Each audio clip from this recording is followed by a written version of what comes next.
క్రీస్తునందు ప్రియ సోదరి సోదరులరా, దేవుని మహాకృపను బట్టి మరొక శ్రేష్టమైన దినమున ఈ రీతిగా దేవుని వాక్యముతో మీతో కలుసుకోవటానికి దేవుడు చూపిన ఈ మహా కృపకై, ఆయన సదుపాయానికై ఆయనకి కృతజ్ఞతాస్తుతులు చెల్లిద్దాం. హల్లెలూయా. సోదరులారా, క్రమం తప్పకుండా మీలో అనేకులు ఈ ధ్యానాలను వీక్షిస్తున్నట్లుగా నేను గమనిస్తున్నాను. సోదరులారా, అలా వీక్షించే ప్రతి ఒక్కరికి వాక్యాన్ని ఆసక్తితో ఇష్టపడుతూ ఆ వీడియోస్ని లైక్ చేస్తూ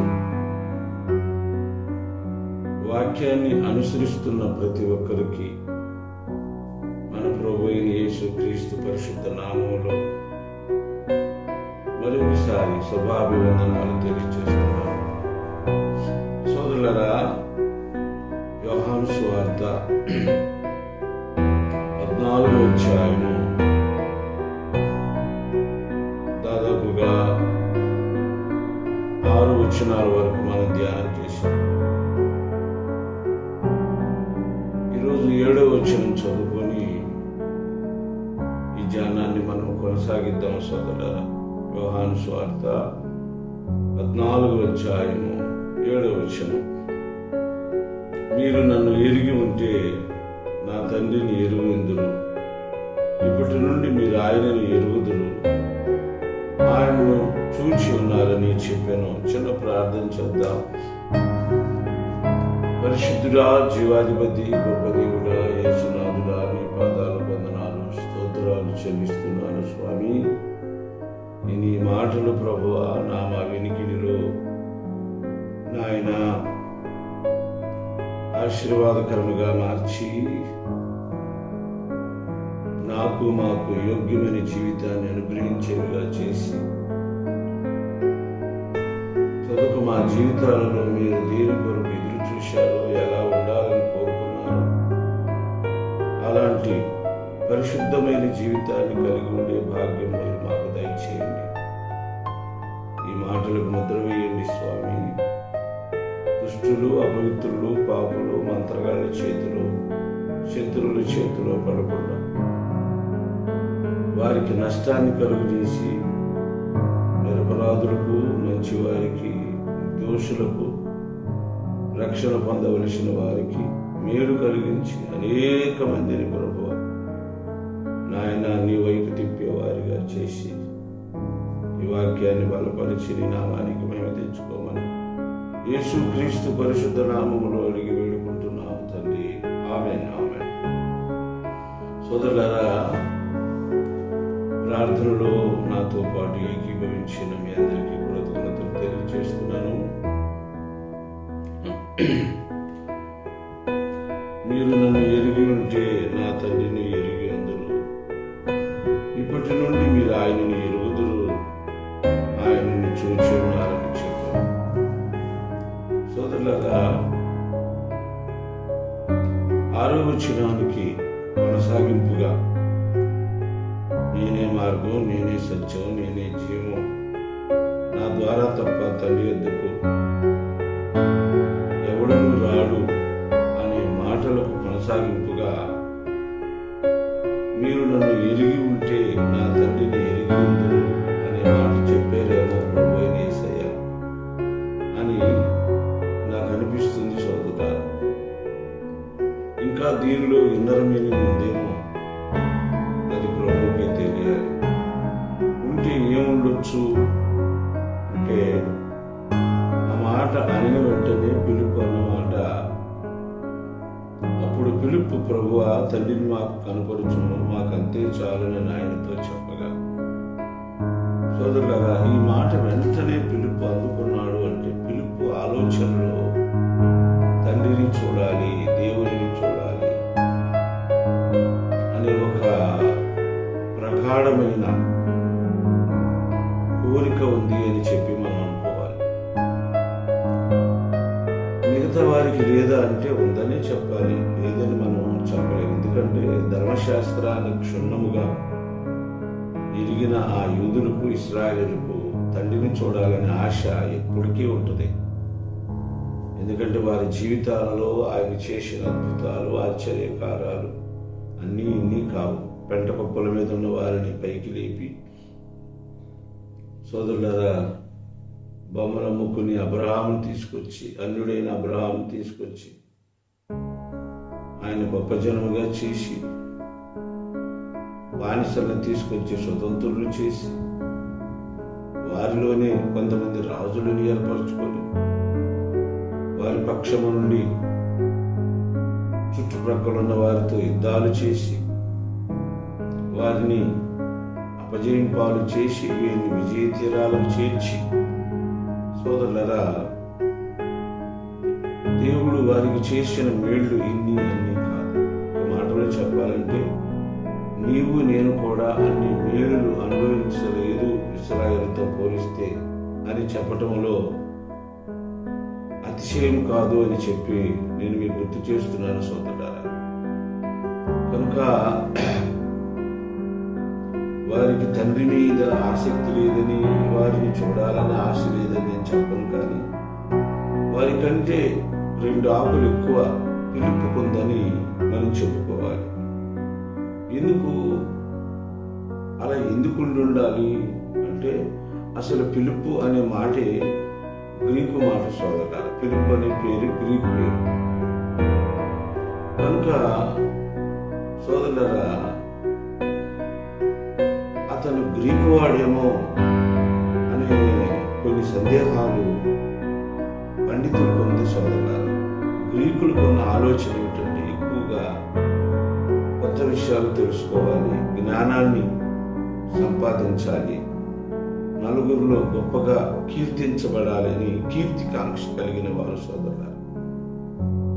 అలాగని పూర్తిగా స్వార్థపరులు కాదు, వారు జ్ఞాన సముపార్జన చేసేవారు. సర్వలోకానికి అవసరమైన కొన్ని జ్ఞాన సంబంధమైన ప్రయోజనకరమైన ఆలోచనలతో ముందుకొచ్చి స్వభావం కలిగిన వారు గ్రీకులు. ఆ మాటకు వస్తే సోదరులారా, మన దేశంలో ఉన్న పురాణాలన్నీ గ్రీకు పురాణాలే. సిద్ధాంతాలు కానీ, కొన్ని రకాల ఆచార వ్యవహారాలు కానీ, మన దేశంలో ఉన్న బ్రాహ్మణులు లేకపోతే వైశ్యులు, వీళ్ళలో కొందరు ఎప్పటికీ నాన్ వెజ్కి, మాంసాహారానికి దూరంగా ఉంటారు. గ్రీకులు కూడా అలాంటి అలవాట్లు ఉన్నాయి సోదరులారా. కనుక గ్రీకులు చాలా సంస్కారవంతులు, జ్ఞానులు. కనుక వాళ్ళు ఎప్పుడు జ్ఞానం విషయంలో కొంచెం ఒక అడుగు ముందుగానే ఉంటారనే విషయాన్ని మనం జ్ఞాపకం ఉంచుకోవాలి. యేసయ్య ఎప్పుడు తండ్రి అనే మాట వారి సముఖంలో ఉచ్చరించాడో వెంటనే సోదరులారా ఆ మాటను అందిపుచ్చుకున్నాడు పిలుపు అనే విషయాన్ని మనం అర్థం చేసుకోవాలి. నేను ఇంతకుముందు చెప్పాను, పరలోకం ఎలా ఉంటుంది, ఎక్కడుంటుంది అనే విషయాన్ని క్షుణ్ణముగా అధ్యయనం చేసి ఎలా తెలుసుకున్నారు, వారు ఏ సాధనాలు వాడారు, ఎలాంటి జ్ఞానాన్ని ఉపయోగించారు, ఏ దారిలో వెళ్ళారో తెలియదు, కానీ పరలోకం ఎలా ఉంటుంది అని ఇమాజిన్ చేసి వారు గ్రంథస్థం చేశారు సోదరులారా. వారు ఇమాజిన్ చేసినంత మాత్రాన, వారు ఆలోచించినంత మాత్రాన అది వాస్తవం అయిపోదు అని నీవు అనుకుంటే అది తప్పు అవుతుంది సోదరులారా. ఎందుకంటే వారు ఇమాజిన్ చేసింది కానీ, చదువుకుంది కానీ, తెలుసుకుంది కానీ, లేక ఇంకా వాళ్ళలో పట్టుదల కలిగిన క్రైస్తవులు, లేక దేవుని ఆసక్తి కలిగి దేవునితో సహవాసం చేసిన వారు ఎవరైనా ఉండి అలాంటి వాటిల్లో వారు ప్రవేశించి తిరిగి గ్రంథస్థం చేశారేమో అనే ఊహ కూడా నేను చేస్తున్నాను సోదరు. This is only my imagination. ఇది నా ఊహ మాత్రమే. దీన్ని తీసుకోవాలని, నమ్మాలని, స్వీకరించాలని నేను నిన్నేమి బలవంతం చేయటం లేదు. But the Greek people well known about the heaven, how it is, how it seems to be nice, అది ఎంత అందంగా ఉండదు. And who will be able to go there, and who will be able to get to the place. ఎవరు దానిలోకి ప్రవేశిస్తారు, ఎవరు దానిని పొందుకుంటారు అనే విషయాన్ని కూడా వారు కొంతవరకు పొందుపరిచారు. అయితే సోదరులారా, వాళ్ళేనా జ్ఞానులు, వాళ్ళేనా చూస్తారు, వాళ్ళేనా వెళతారంటే అలా అని కూడా నేను చెప్పలేను. మీ జ్ఞాపకం చేస్తాను, బైబిల్లో హాను ఆయన దేవునితో నడిచాడు. దాదాపుగా నేను హానోకు విషయంలో కొన్ని విషయాల్లో బైబిల్లోనే ఉంది. ఇంకా లోతుగా హానోకు గ్రంథాన్ని పరిశీలించినప్పుడు సోదరులారా, చాలా ప్రత్యేకమైన వ్యక్తిత్వం, ప్రత్యేకమైన భక్తి, ప్రత్యేకమైన పరిశుద్ధ జీవితం కలిగిన వాడు హానోకు సోదరులారా. దాదాపుగా 300 సంవత్సరాలు దేవుడితో నడిచాడు హానోకు. About 300 years had experience with the God to go through what the God expected from him. దేవుడు ఏదైతే అతని నుంచి ఆశించాడో, ఎదురు చూశాడో, అటువంటి వాటి విషయంలో ఆయన అనుసరిస్తూ దానిలో నడుచుకుంటూ తుదకు దేవునితోనే పరలోకం వెళ్ళాడు అని చెప్పి మన చేతుల్లో ఉన్న బైబిల్లో ఉంది సోదరులారా. కనుక అలా ఎవరు ఆయన చేపట్టుకుని నడుస్తారో, ఎవరు లోపడతారో, ఎవరు శ్రమ పడతారో, ఎవరు విధేయులవుతారో, ఎవరు భక్తిపరులుగా ఉంటారో, ఎవరు శరీరాశలను, ఈ లోక సంబంధమైన దేవునికి విరోధమైన చర్యలకు దూరంగా ఉంటారో, క్రియలకు దూరంగా ఉంటారో, అటువారు దేవునితో నడవలేరు, అటువారు దేవునితో వెళ్ళలేరు అని చెప్పలేము సోదరులు.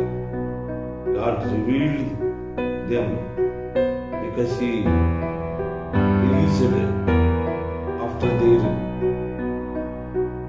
faithful life, even though it has been difficult, it has been a very, very tearful life.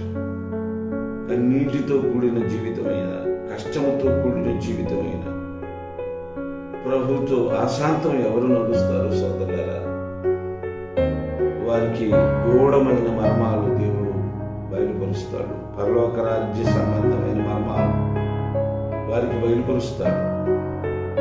సాధు సుందర్ సింగ్ మీకు తెలిసి ఉంటుంది సోదరుల, క్రైస్తవ లోకానికి ఈ పేరు సుపరిచితం.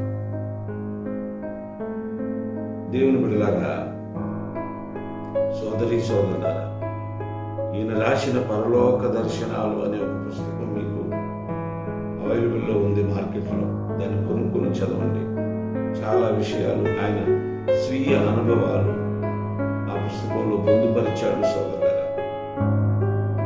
మరి ఒక సిక్కు మతస్థుడు మనలాగా పుట్టుకతో క్రైస్తవుడు, నామకార్థ క్రైస్తవుడు, లేక మనవాళ్ళు చెప్పుకుంటారు కదా మేము పుట్టుకతో క్రైస్తవుడు, అలాంటి సామాజిక వర్గంలో నుంచి వచ్చిన వాడు కాదు ఆయన. ఆయన సిక్కు వంశస్థుడు, బహు కష్టాల పాలయ్యాడు సోదరులు. ఆయన పరలోక దర్శనాలు చూశాడు. అద్భుతమైన మర్మాలు దేవుడు అతనికి బయలుపరిచాడు. నేనేమంటానంటే, ఎవరైతే ప్రభువుతో సహవాసం చేస్తారో, ప్రభు కొరకే బ్రతుకుతారో, ప్రభు కొరకే తీర్మానించుకుంటారో, ప్రభువుకి తన జీవితాన్ని సోదరులరా సమర్పించుకుంటారో, వారికి దేవుడు దాచబడిన రహస్యాలు, సంగతులు బయలుపరుస్తాడు సోదరులారా. అలాగని పబ్లిక్ డొమైన్లో ఉన్న విషయాలన్నీ చదివి స్వీకరించి ఇవన్నీ నాకు దేవుడు బయలుపరిచాడు అని చెప్తే అది నిజం కాదు సోదరుడా. ఒక విషయాన్ని దేవుడు నీకు బయలుపరచాలంటే నువ్వు వాక్యంలో గుండా, చదివిన దానిలో గుండా ఆయనే నీకు తెలియపరచాలి. అది సత్యమై ఉండాలి. పండితులు బోధించే సత్యాలకు దగ్గరగా ఉండాలి సోదరులారా. అలాగే ఈ ఫిలిప్పు సోదరులారా, జ్ఞాన సముపార్జనలు సత్యాలను వెలికి తీసి వాటిని లోకానికి తెలియపరచడంలో బహు ఆసక్తిపరుడు సోదరులారా. అయితే ఎప్పుడైతే యేసయ్య ఇదిగో నా ద్వారా తప్ప తండ్రి వద్దకు ఎవడు రాడు అన్నాడో, ఆ క్షణంలోని as soon as possible, as soon as he finished the sentence, మీరు నన్ను ఎరిగి ఉంటే అనే మాట అనగానే తండ్రిని గురించి మాట్లాడగానే పిలుపు, ప్రభువా తండ్రిని మాకు కనపరచుము, మాకంతే చాలని ఆయనతో చెప్తాను. అంటే is very much ready to catch the wisdom point. ఆ జ్ఞానాన్ని అందుకోవడంలో ఆయన సిద్ధంగా ఉన్నాడు, సిద్ధహస్తుడు అనే విషయాన్ని మీరు అర్థం చేసుకోవాలి, మనం అర్థం చేసుకోవాలి సోదరులా. అప్పుడు ప్రభు ఆయనకి చెప్పుచున్న మాట మనం చూస్తే, యేసు 9వ వచనం, పిలుపు నేనెంతకాలం మీ వద్ద ఉండినను నీవు నన్ను ఎరుగవా. దేవుని స్తోత్రం, hallelujah. It's a strange word. కొన్నిసార్లు నాకు ఇది విచిత్రంగా అనిపిస్తుంది, కానీ కొన్నిసార్లు నాకు విచిత్రంగా అనిపించక ముందే గట్టిగా నమ్మే మాట ఏమిటంటే సోదరులారా, నాకు ఊహ తెలిసిన దగ్గర నుంచి నాకు నేను గట్టిగా నమ్మే మాట, యేసే తండ్రి, తండ్రి యేసు సోదరులారా.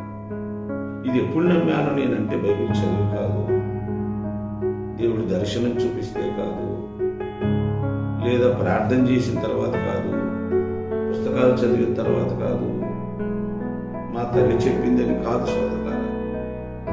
ఎక్కడో దైవ సేవకులు, దేవుని బిడ్డలు చెప్పిన వాక్యాలు విని యేసు ప్రభువుని నమ్మి ఆయనకి దగ్గరయ్యే సోదరులారా, చిన్ననాటి నుండి ప్రార్థించి ప్రభువులో ఎదిగే పొంది ఆనాడే నేను నమ్మింది సోదరులారా. ఆనాడే నా ప్రభువు నా మనసుకు అందించిన మాట ఏమిటంటే, తండ్రి యేసు, యేసు తండ్రి వేరు వేరు కాదు. యేసే తండ్రి, తండ్రి యేసు సోదరులారా. ఈయన మహా వెలుగుగా ఉండి సోదరులారా, ఆ వెలుగు చేతే సమస్తాన్ని వెలిగించిన వాడు, ఆ వెలుగు చేతే సమస్తాన్ని విస్తరింప చేసిన వాడు, సృష్టించిన వాడు. వాక్యం ఒక మాట ఉంది కదా, ఆయన ద్వారా సమస్తం కలిగింది, ఆయన లేకుండా ఏది కలగలేదు సోదరులారా. ఆయనంటే ఇక్కడ ప్రభువు యేసయ్య ప్రధాన శిల్పి, సృష్టి స్థితిలకి కారకుడు, సృష్టికి ముందే ఉన్నవాడు సోదరులారా. కనుక ఈయనే తండ్రి సోదరులారా. కాలం సంపూర్ణమైనప్పుడు మనుషుల మధ్యలోకి రావాలి కాబట్టి మనుషులు చేసిన పాపాన్ని సోదరులారా క్షమించి ఆయన పరిశుద్ధ రక్తంతో విమోచించి మళ్ళీ అపవిత్రుడైన మనుషుల్ని పునీతుల్ని చేయాలి కాబట్టి తప్పిపోయిన ఈ మనిషిని వెతికి రక్షించాలి కాబట్టి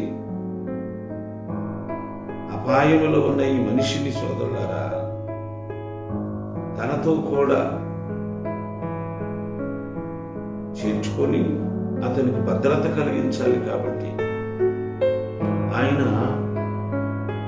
కనిమీరి గర్భంలోకి పరిశుద్ధాత్మ ద్వారా వచ్చాడు కనుక కుమారుడయ్యాడు. Because he became the son. A Virgin Mary gave him birth. Why? Because he is called the Son of Man. ఆయన కన్యమేరీ గర్భంలో పరిశుద్ధాత్మ ద్వారా పుట్టాడు కాబట్టి కుమారుడయ్యాడు. ఏ మనుషుడైనా ఒక తల్లికి కుమారుడే సోదరులారా. వాడు ముసలి వృద్ధుడై చనిపోయిన తరువాత కూడా పలానామె కొడుకు అని అంటారు, కానీ పలానామె తండ్రి అనే మాట అనరు.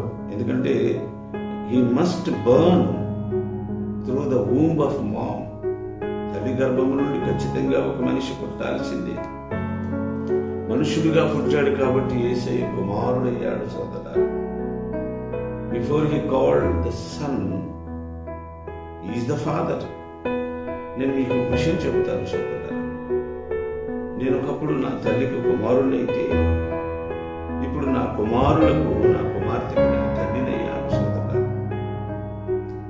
Before I became the father, I was called the son. నేను కుమారుడిగా పిలువబడ్డాను. Because my mom gave me birth.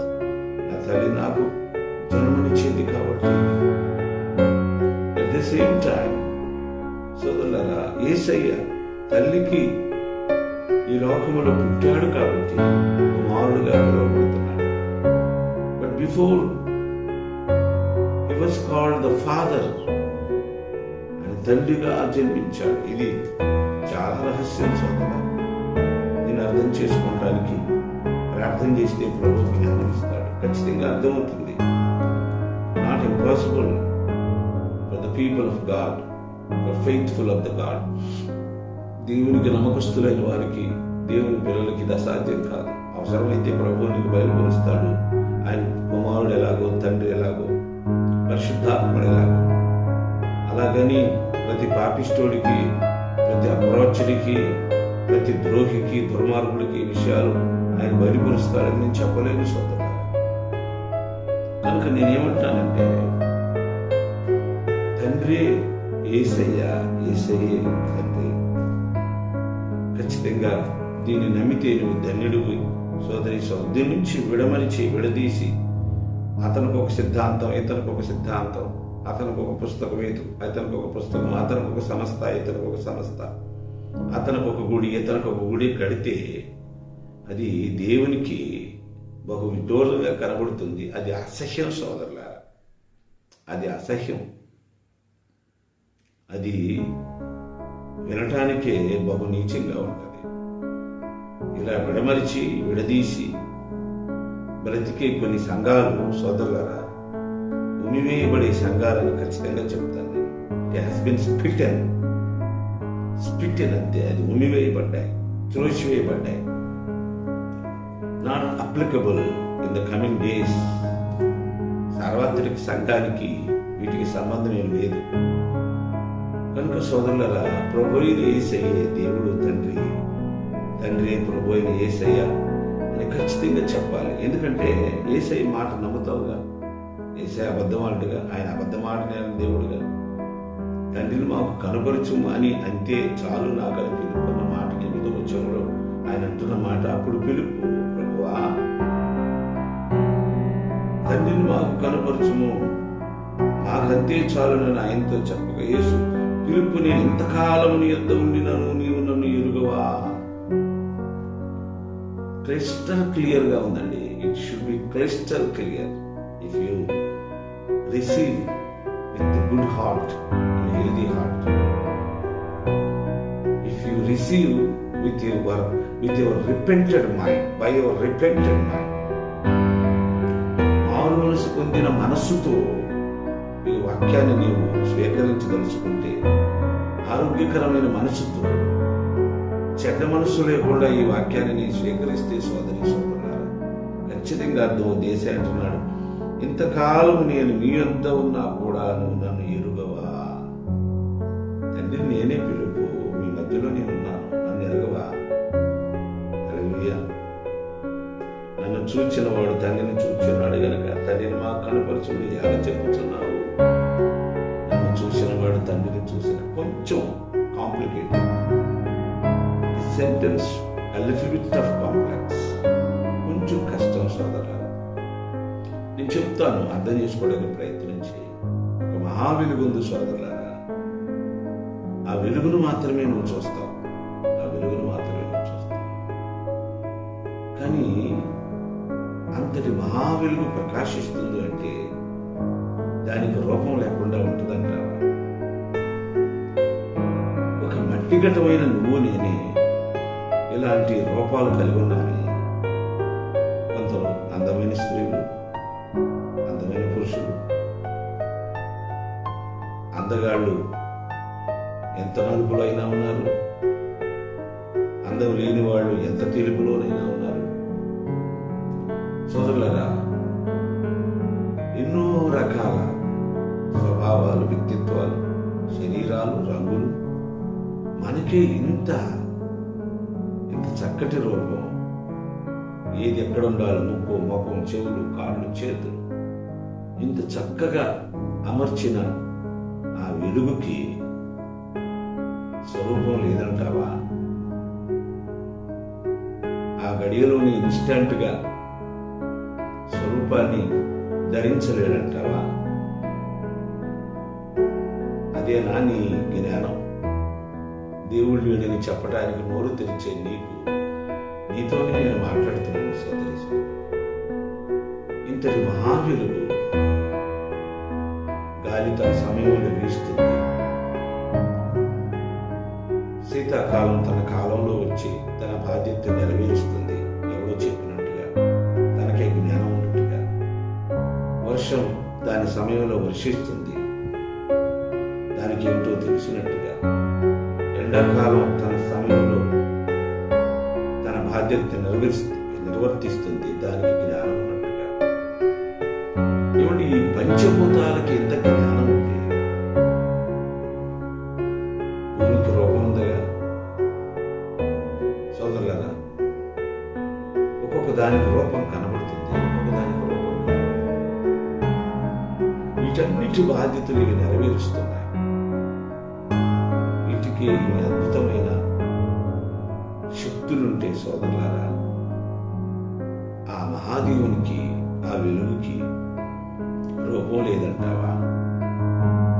సూర్యుడికి వెలుగిచ్చింది ఆ వెలుగు కాదా? రూపం ఇచ్చింది ఆ వెలుగు కాదా? చంద్రునికి రూపం ఇచ్చింది ఆ వెలుగు కాదా? సృష్టిలో ఉన్న ప్రతి అందమైన రూపాలకి రూపాలు ఇచ్చింది ఆ వెలుగు కాదా? ఆ వెలుగుకు స్వరూపం లేదంటావా సోదరి, సోదరుడు? ఆ మహా వెలుగులో ఉన్న స్వరూపాన్ని ఈ కన్నులతో మనం చూడలేము సోదరుడు. ఈ కన్నులతో మనం చూడటానికి ఆ మహా వెలుగులో ఉన్న స్వరూపం మన ముందుకొచ్చి నిలబడింది. అదే ప్రభు అయిన యేసయ్య సోదరి, సోదరుడా. అదృశ్యమైన రూపం, మనం పుట్టక మునిపి ప్రత్యక్షమైన ఆ రూపం వెలుగులోకి వస్తే అది ఎవడు తట్టుకోగలడు సోదరి, సోదరుడా?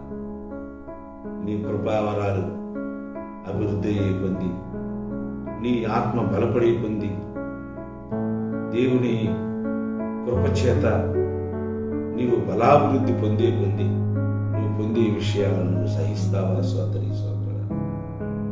Are you tolerant? Are you able to tolerate the things after you got the lot of blessings, lot of greatness what God prepared for you and gifted to you? ఆయన సిద్ధపరిచి ఇచ్చిన బహుమానాలు, దర్శనాలు, వీటన్నిటిని బట్టి నువ్వు సహిస్తావా? కలగబోయే ప్రతి విషయాన్ని నువ్వు ఎదుర్కొంటావా? ఆయన మహా వెలుగులో నుండి మనకు ప్రత్యక్షమయ్యాడు కాబట్టి సోదరి, సోదరుడా, సహింపనలవి కాని శిక్ష నీ కొరకు, నా కొరకు. సహింపనలవి కాని ఆ భయంకరమైన శిలువ, నిందల, అవమానాలు ప్రభు పొందవలసి వచ్చింది సోదరి, సోదరుడా. కనుక ఎందుకు నన్ను చూసి కూడా తండ్రిని చూడాలంటారు? నన్ను చూసిన వాడు తండ్రిని చూచున్నాడు కనుక తండ్రిని మాకు కనపరచును అని ఎలా చెప్పుచున్నావు? దేవునికి స్తోత్రం, హల్లెలూయా. సోదరి, సోదరుడా, యేసే దేవుడు, దేవుడు యేసే కుమారుడు, యేసే తండ్రి. ఆ తండ్రి కుమారుడుగా ఈ లోకంలోనికి నీ కొరకు, నా కొరకు మరణించి మనల్ని పాపములను విమోచించడానికి వచ్చాడని నమ్ముతున్నాను. నువ్వు కూడా నమ్మాలి. అదే వాస్తవం, అదే సత్యం. ఆ మాటలు నీవు నమ్మిన రోజు రక్షణ, మారు మనసు పొందుతావు, తండ్రిని చూస్తావు, నిత్యరాజ్యాన్ని స్వతంత్రించుకుంటావు. దేవుడి మాటలు దీవించి ఆశీర్వదించుగాక. మరొకసారి మరొక భాగంలో కలుసుకుందాం. అందరికీ సెలవు. చిన్న ప్రార్థన చేస్తాను. పరిశుద్ధ రాజ్యవాధిపతి, ఈ మాటలకు ముద్ర వేయండి. దుష్టులకు, శత్రులకు, అపవాదికి నాయనా, ఇదిగో దీని మీద అధికారం లేకుండా ఈ మాటలు అనేకులకు మేలు కలిగించి కృప